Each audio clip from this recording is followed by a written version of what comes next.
네, 오늘 설교 제목을 보시면 특권이라고 하는 제목을 가지고 여러분들과 함께 말씀을 나누기를 원하는데요. 특권이라고 하는 말이 사실은 굉장히 좋은 말이고 또 좋은 의미일 수 있는데, 요즘은 특권이라고 하면 조금 부정적인 의미가 더 강한 것 같아요. 어떤 특권을 부여한다, 어떤 특권이다라고 하면 좀 뭔가 좀 있는 사람들이, 뭔가 좀 가진 사람들이 막 누리는 어떤 것이라고 이제 생각하는 게 많은 것 같습니다. 우리가 하나님 앞에 선택받았다라고 제가 말씀을 드리고, 또 제가 여러분들에게도 여러분은 하나님 앞에 선택받으신 분들입니다라고 말씀을 드리면 아마 상당히 기분이 좀 괜찮아질 거예요. 좋을 거예요. 나는 하나님 앞에 선택받았구나 라고 하는 그 말, 또는 그렇게 아주 확언하는 것, 너무 좋죠. 기독교인들에게 하나님께서 선택하셨습니다, 하나님의 자녀이십니다 라고 하는 것은 하나의 특권이에요. 특권, 우리에게 주어지는 특권. 그래서 특권이라고 하는 말은 기독교 안에서는 굉장히 좋은 의미라는 거죠.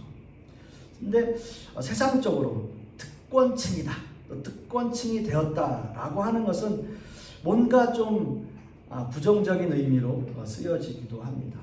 우리는 세상적으로도 그곳에 가려고, 특권층이 되려고, 또는 특권층이 되기 위해서 노력하기도 하고요. 또 그들을 보면은 우리가 좀 부럽다라는 생각을 하기도 합니다. 그런 의미에서 본다면 이스라엘 사람들은 굉장한 특권을 가진 사람들이죠. 어떻게 보면 선민, 그러니까 하나님 앞에 선택받은 민족으로서 그야말로 여러 가지 특권을 누리며 살았던 사람들이에요. 그래서 그들은 기독교인들의 입장에서는 굉장한 특권층이다라고 말할 수 있습니다. 이스라엘 민족들은 과연 어떤 특권들을 가지고 있었을까요? 오늘 말씀 4절 말씀을 보시면, 그들은 이스라엘 사람이라 그들에게는 양자됨과 영광과 언약들과 율법을 세우신 것과 예배와 약속들이 있고 라고 말씀하고 있어요. 여기서 여러 가지 특권들을 이야기하는데, 양자라고 하는 의미, 호세아 11장 1절 말씀에도 이스라엘이 어렸을 때 내가 사랑하여 내 아들을 애굽에서 불러냈거늘 이라고 말씀하는 것처럼, 이스라엘 민족들을 하나님의 자녀 삼아주시고 하나님에게 어떤 의미에서는 양자, 또는 하나님의 자녀, 또 하나님의 아들, 이렇게 이제 이야기하는 거죠. 그래서 이스라엘 민족들에게는 하나님의 자녀 삼아주셨다는 것은 굉장한 특권이다라고 말할 수 있습니다. 두 번째는 언약이라고 얘기하고 있어요. 창세기 17장 4절 말씀에도 보면, 보라, 내 언약이 너와 함께 있으니 너는 여러 민족의 아버지가 될지라 라고 말씀합니다. 그러니까 하나님의 자녀가 된 것이 특권인데, 그 자녀가 되었다는 언약이 또 하나님 앞에 특권일 수 있는 거예요. 그러니까 약속을 하시는 거죠. 하나님께서 이런 약속들을 통해서 하나님께서 자기 백성 삼으셨다는 언약, 약속을 이야기하는 거죠. 그것도 엄청난 특권 중에 하나입니다. 세 번째는 오늘 본문 말씀에도 율법이라고 얘기하고 있어요. 모세를 통해서 하나님께 직접 받은 이 10계명은 놀라운 특권 중에 하나이죠. 나라가 형성이 되려면 그 나라가 땅도 있어야 되고요. 또 중요한 거는 국민이 있어야 되고, 또 나라가 있는데 땅이 있는데 사람이 없으면 그거는 나라로서의 의미가 없잖아요. 땅이 있어야 되고 거기에 사람이 있어야 되고, 중요한 것은 주권, 거기에 이제 법과 여러 가지 권력과 이런 것들이 있어야 나라가 되는데, 하나님께서는 하나님께서 모세를 통해서 직접 10계명을 주셨어요. 놀라운 특권 중에 하나이죠. 그 10계명이 바탕이 돼서 율법을 형성하게 되고, 그 율법을 통해서 죄를 깨닫고 하나님을 알게 되는 그런 특권을 누리는 민족이 바로 이스라엘 민족이라는 거죠. 굉장한 거예요. 네 번째는 예배라고 이야기합니다. 예배. 이스라엘은 예배를 통해서 하나님을 만날 수 있는 민족이었어요. 성막과 성전에서 예배할 수 있는 것은 이스라엘 민족들에게는 특권과도 같았습니다. 근데 어떻게 보면 지금 이 마지막 얘기하는 이것뿐만이 아니라, 지금 제가 여러 가지를 이야기했던 이러한 특권들을 지금 이 시대에 우리는 사실은 어때요? 다 누리고 있어요. 그래서 우리는 그런 특권들을 가지고 있어요. 우리가 예배를 통해서 하나님을 만나잖아요. 우리가 여러 가지의 법들을 이 성경 말씀을 통해서 율법들을 알고 있고 깨닫고 있고 하나님을 알아가고 있고 우리는 하나님의 자녀가 되었고 하나님께서 우리에게 약속을 해주시고 이 모든 것들을 우리는 사실은 누리고 있는데 사실 우리가 그것을 잘 누리고 있는지 잘 깨닫지 못해요. 잘 알지 못해요. 오늘 본문을 보시면 1절에서 5절까지의 말씀에서는 아주 긍정적인 요소, 즉 이스라엘 민족이 어떤 특권과 우선권을 가지고 있는지 나열하면서 굉장히 좋은 면들을 부각시키고 있었고요. 그래서 하나님이 이스라엘 민족을 자녀 삼으셨고 율법과 언약을 주셨고 예배와 약속이 있고 무엇보다도 중요한 것은 그들의 혈통을 통해서 예수 그리스도가 이 땅에 오셨다는 것, 그것만으로도 너희는 엄청난 영광을 받은 영광스러운 일을 했다. 또 그것을 가지고 있다 라고 바울 사도는 이야기하는 거예요. 그래서 본문 1절에서 5절까지는 굉장히 긍정적인 요소들을 이야기해요. 그런 부분들은. 그런데 6절에서 13절까지의 말씀에서는 그 전반부와는 다르게 부정적인 부분들을 하나하나 나열하고 있어요. 그러니까 하나님께 선택받았으면 어떠한 상황에서도 구원받을 수 있다는 확신을 가지고 있던 이스라엘 민족에게 아니 꼭 그런 건 아니야 라고 말하는 거예요. 자, 이스라엘 백성이지만 많은 사람이 하나님의 선택에서 너희는 제외될 수도 있다라고 이야기해요. 그래서 그 예로 이삭의 씨만이 하나님의 자녀가 될 수 있었잖아 라고 이야기로 예를 드는 거예요. 여러분 한번 생각해 보세요. 당시 특권층, 특히 선민이라는 것, 하나님께서 선택하셨다 라고 하는 이스라엘 민족에게 바울 사도의 말씀은 과연 어떤 의미로 다가왔겠냐는 거예요. 너희가 선택받은 하나님의 민족이지만 너희 중에는 구원받지 못할 사람들도 있어 라고 얘기하는 게 어떤 의미겠냐라는 거예요. 이게 좋은 예인지는 모르겠어요. 예를 들면 내가 18살, 20살까지 살았는데 내 부모님인 줄 알고 살았는데 나중에 성인이 딱 되고 나니까 그 부모님이 나한테 얘기해요. 네가 내 친자식이 아니야. 이렇게 얘기하면 어떻게 되는 거예요? 정말 황당한 거 아니겠어요? 이게 좀 느낌이 비슷한가요? 이스라엘 민족들의 그런 그 얘기가 바울 사도의 그 얘기가 굉장히 쇼킹하게 들렸을 것이 지금 제가 예를 든 것과 좀 비슷할까요? 20살까지 살았는데 너는 내 친자식이 아니었어 라고 얘기하면 굉장한 혼란에 빠지겠죠. 뭐라 형언할 수 없는 엄청난 혼란이 다가오지 않을까요? 아마도 그 당시 로마 교회 안에 이런 문제들이 굉장히 중요하고 심각한 문제로 늘 대두되고 있었고 그렇게 그 문제들이 일어나고 있었다라는 것으로 추론돼요. 바울 사도의 이 말씀을 통해서. 그래서 바울 사도는 자기의 어떤 리스크를 감당하더라도 지금 이런 선포를 할 수밖에 없었다라는 거예요. 자, 바울 사도의 근심은 1절에서부터 나타납니다. 1절 말씀을 다시 한번 보시면 내가 그리스도 안에서 참말을 하고 거짓말을 아니하노라 라는 말로 시작해요. 참말과 거짓말을 대비해서 말하고 있는 거죠. 그리고 8절 말씀에도 이스라엘 민족을 육신의 자녀와 약속의 자녀로 대비해요. 육신의 자녀 또는 약속의 자녀. 그리고 마지막 13절 말씀에서는 형 에서와 동생 야곱으로 말씀을 대비하고 있어요. 참말과 거짓말, 육신의 자녀와 약속의 자녀, 형 에서와 동생 야곱. 자, 이 의미는 구원은 하나님께서 야곱을 사랑한 것처럼 오로지 하나님의 주권에 달려 있다라고 이야기하는 거고요. 인간의 능력이나 혈통으로는 도저히 접근할 수 없는 영역이라는 거예요. 그러니까 무조건 하나님의 주권 안에 있다라고 하는 거예요. 결국 인간의 존재는 구원을 받은 존재인가 아니면 구원받지 못한 존재인가. 전 세계적으로 우리가 지금 우리 이 지구에 62억이나 되는 인구가 살고 있다고 하는데 그 모든 인구를 우리는 두 가지 부류로 나눌 수 있어요. 하나님을 믿는 사람들과, 그러니까 예수 그리스도를 믿는 사람들과, 하나님의 자녀들과, 또는 그렇지 않은 사람들. 두 가지로 나누는 거잖아요. 구원을 받은 존재인가 아니면 구원받지 못한 존재인가. 이 두 가지 길밖에 없는 거예요. 그 안에서 바울 사도가 한 말이 그거예요. 혹 너희는 구원받지 못한 사람일 수도 있어 라고 이야기하는 거예요. 굉장히 충격적이잖아요. 서로 다른 말로 말을 대비하면서 결국 모든 주권은 하나님 앞에 있는데 너희는 구원받지 못할 수도 있어. 너희 중에 누구는 구원받지 못할 수 있어 라고 이야기하는 거예요. 굉장히 충격적이죠. 자, 그래서 바울 사도는 이스라엘 민족의 다수가 구원을 받지 못할 수 있다는 현실에 대해서 자기 스스로도 너무 가슴 아파하는 거예요.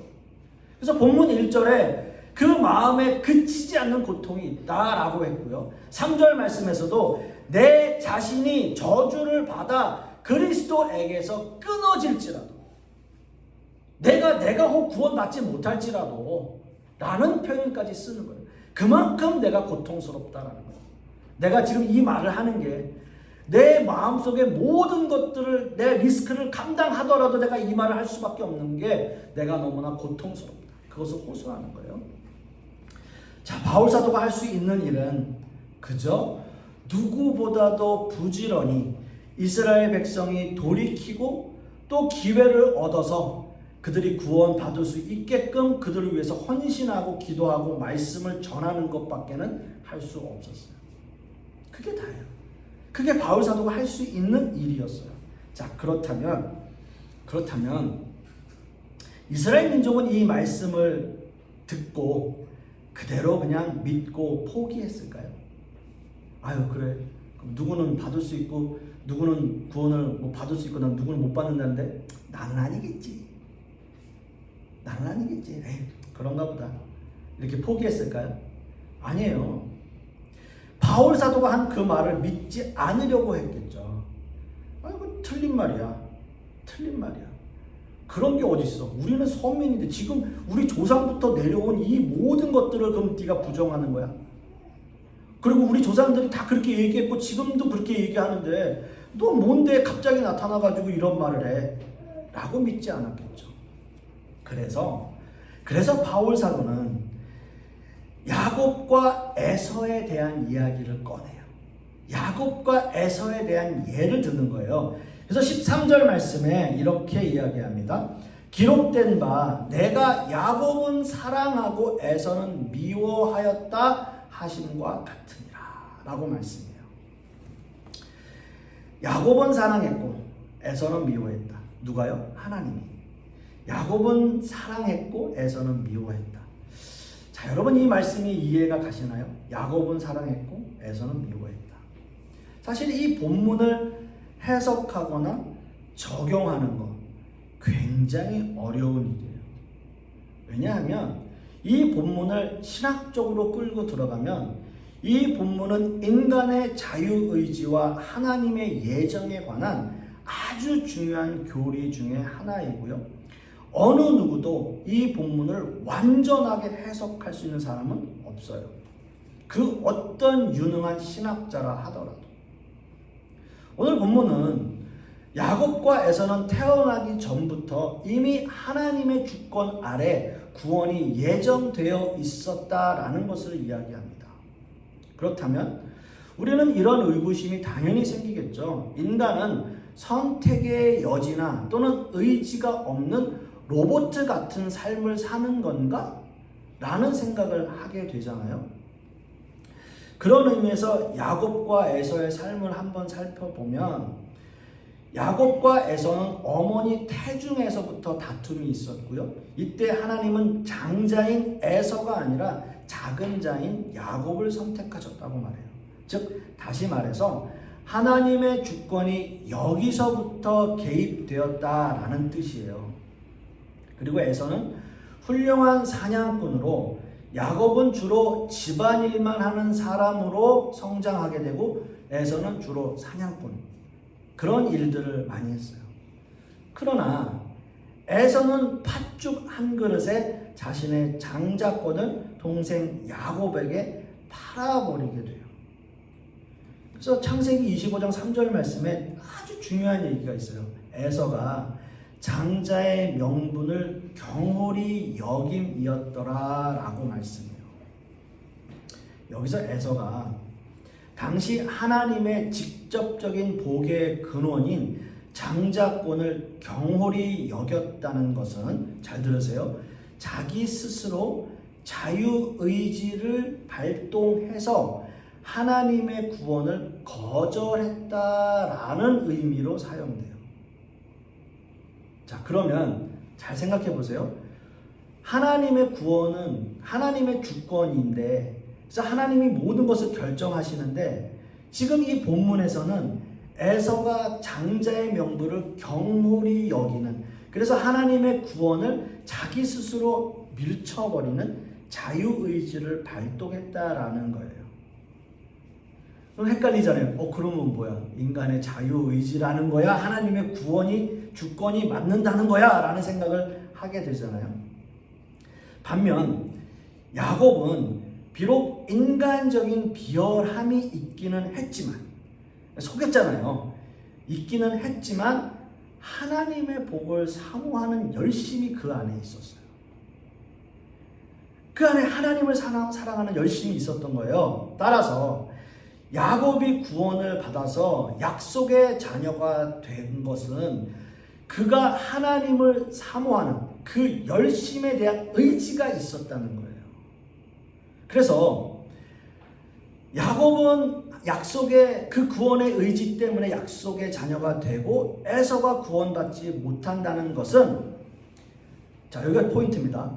하나님의 주권이기는 하지만 인간의 자유의지와 이 모든 것들이 충분히 발현된 것이다 라고 말할 수 있다는 거예요. 자, 그러면 이제 이렇게 정리할 수 있어요. 하나님의 주권과 인간의 자유의지가 뭔가 결합이 돼서 이 모든 일들이 이루어졌다 라고 얘기가 되는 거예요. 자, 에서는 그 자신이 하나님을 경홀히 여긴 대가로 영원히 저주와 진노의 대상이 되었고요. 야곱은 비록 비열한 방법이긴 했지만 하나님께 더 가까이 가려는 그 믿음이 있었다라는 것을 바울 사도가 이야기하는 거예요. 물론 저는 제 신학의 근본과 바탕은 칼빈이즘입니다. 그래서 저는 예종론을 믿는 사람이에요. 근데 제가 다닌 미국 신학교는 예종론보다는 인간의 의지가 더 강한 그 웨슬리안 쪽의 교단이에요. 그쪽 교파예요. 그래서 조직신학을 가르치는 그 미국 교수님이 우리를 가르칠 때 하는 얘기는 뭐냐 하면 밸런스예요.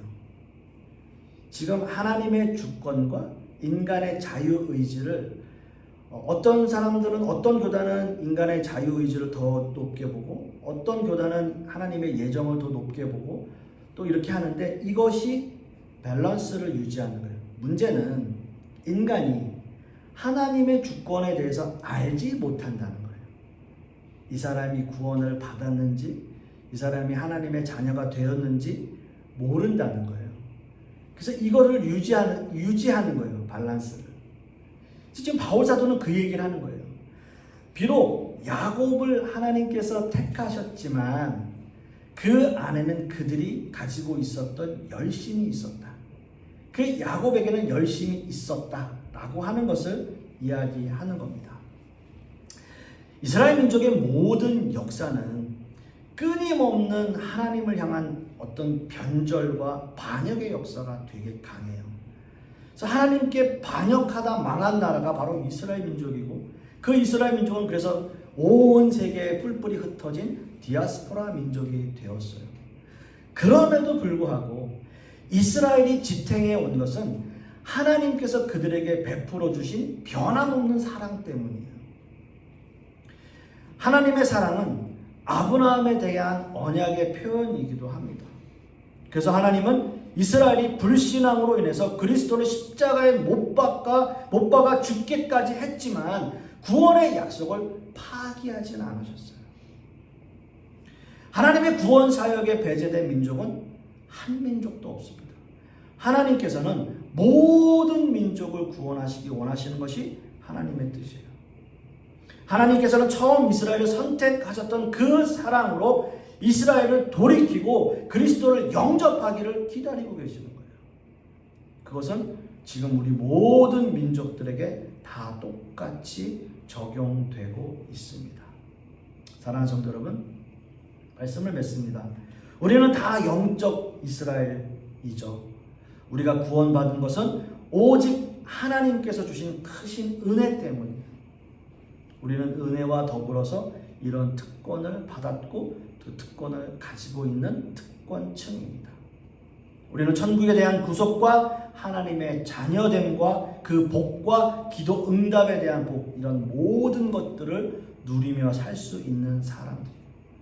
여러분, 이 특권을 잘 사용하시고 하나님의 특권을 가진 자녀다운 모습으로 성장하는 저와 여러분 되실 수 있기를 간절히 소망하겠습니다. 기도하겠습니다.